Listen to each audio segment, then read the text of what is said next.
Assalamualaikum warahmatullahi wabarakatuh. Alhamdulillahirabbil alamin, wassalatu wassalamu ala sayyidil mursalin, amma ba'du. Anak-anak sekalian, mari kita bersyukur kepada Allah Subhanahu wa taala. Kita masih diberi kesempatan mengikuti KBM PDR pada kali ini. Selanjutnya, mari kita berdoa dahulu sebelum belajar kita mulai. Mudah-mudahan apa yang akan kita pelajari bisa bermanfaat fid-dini wad dunya wal akhirah. Amin. Ila hadratin Nabi Mustafa Muhammadin sallallahu alaihi wasallam wa ila qada'i hajatina wa hajatikum. Al-Fatihah. A'udzu billahi minasyaitonir rajim. Bismillahirrahmanirrahim. Alhamdulillahi rabbil alamin, arrahmanirrahim, maliki yaumiddin. Iyyaka na'budu wa iyyaka nasta'in. Ihdinas siratal mustaqim, siratal ladzina an'amta 'alaihim ghairil maghdubi 'alaihim waladdallin. Rabbi ufirli wali walidayya, amin. Bismillahirrahmanirrahim. Rabbi shrahli sadri wa yassirli amri wahlul 'uqdatam min lisani yafqahu qawli. Rabbi zidni ilma warzuqni fahma birahmatika ya arhamar rahimin. Walhamdulillahi rabbil alamin. Anak-anak sekalian, pada kesempatan kali ini kita akan mempelajari bab 2, yakni tentang kebenaran penurunan Al-Quran. Tujuan pembelajaran yang pertama adalah siswa dapat menghayati kebenaran penurunan Al-Quran. Yang kedua, siswa dapat memahami penurunan dan penulisan Al-Quran secara bertahap. Yang ketiga, siswa dapat menganalisis sejarah turunnya Al-Quran.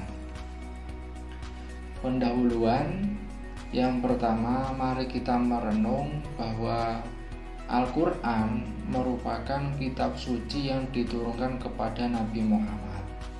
Turunnya Al-Quran merupakan suatu kejadian yang sangat mengagetkan sekaligus menggembirakan hati Nabi Muhammad. Proses penurunan wahyu sangatlah berat karena diturunkan melalui perantara malaikat Jibril. Saat malaikat Jibril menyampaikan wahyu tersebut, Rasulullah merasa keberatan karena tidak bisa melaksanakan perintah malaikat Jibril. Tetapi setelah berkali-kali malaikat Jibril mengulang, akhirnya Rasulullah dapat menerimanya. Begitupun saat menerima ayat-ayat yang lain, Rasulullah selalu merasa ketakutan dengan segala sesuatu yang mengiringi ayat-ayat tersebut. Begitu sulitnya Rasulullah dalam menerima wahyu, membuktikan bahwa peristiwa turunnya Al-Quran merupakan suatu kejadian yang sangat luar biasa. Yang kedua, mengamati. Mari kita pada pembelajaran kali ini menganalisis, mengamati bagaimana asal mula penulisan Al-Quran. Bahwa Al-Quran yang kita pegang sekarang berbentuk kertas, apakah dahulunya juga sama? Apakah dari kertas atau dari bahan yang lainnya?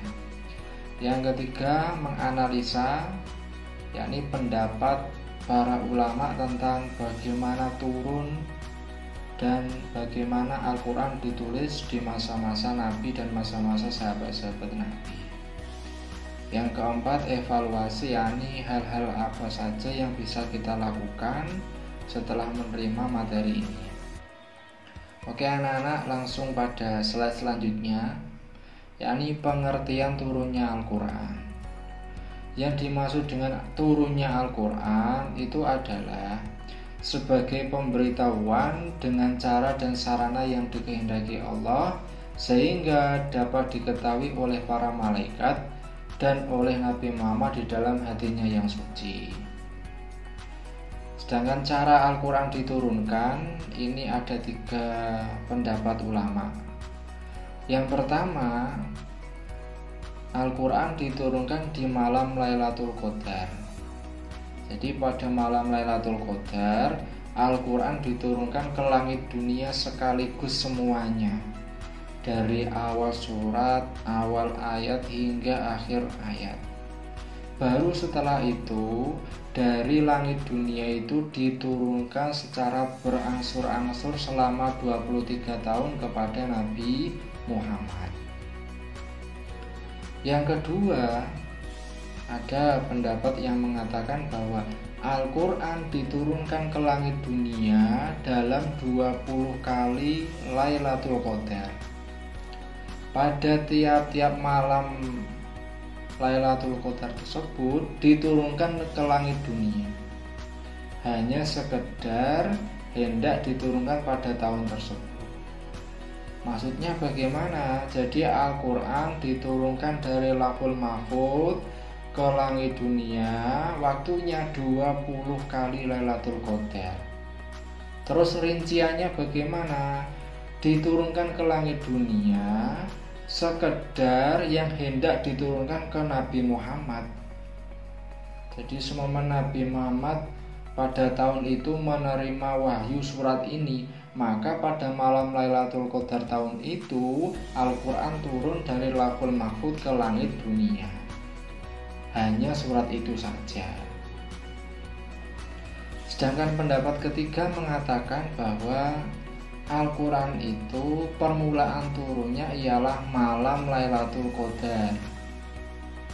Kemudian diturunkan setelah itu dengan berangsur-angsur dalam berbagai waktu.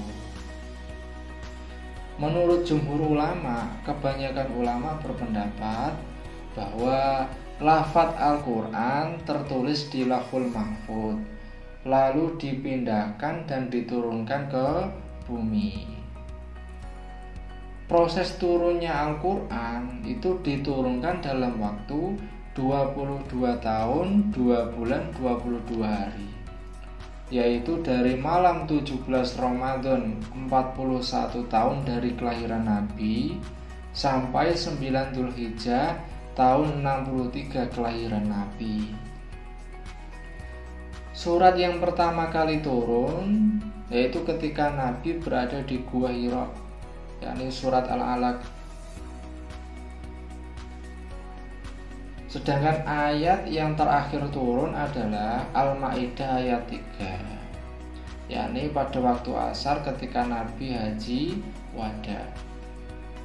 Maka kita sebagai seorang muslim harus menjaga Al-Quran hingga akhir hayat kita. Sedangkan penulisan Al-Quran, proses penulisan Al-Quran dari wahyu yang diterima Nabi Muhammad hingga selesai dikumpulkan dalam sebuah tulisan berupa mushaf, yakni kitab yang berjilid pada zaman Khalifah Utsman bin Affan.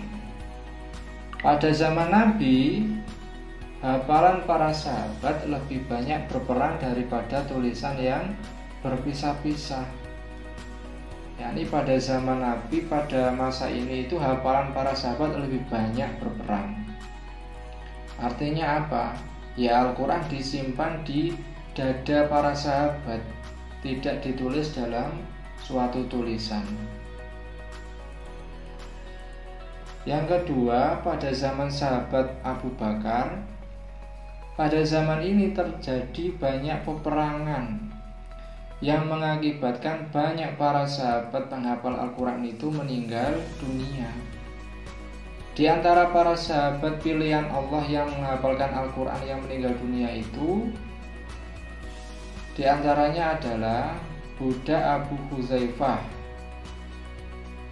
Pernah memerintahkan para sahabat untuk mengambil Al-Quran darinya.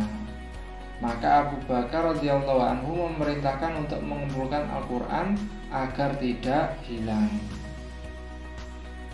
Sedangkan pada zaman Utsman ini terdapat perbedaan catatan Al-Quran. Maka Utsman memerintahkan untuk mengumpulkan mushaf dan menjadikannya satu mushaf.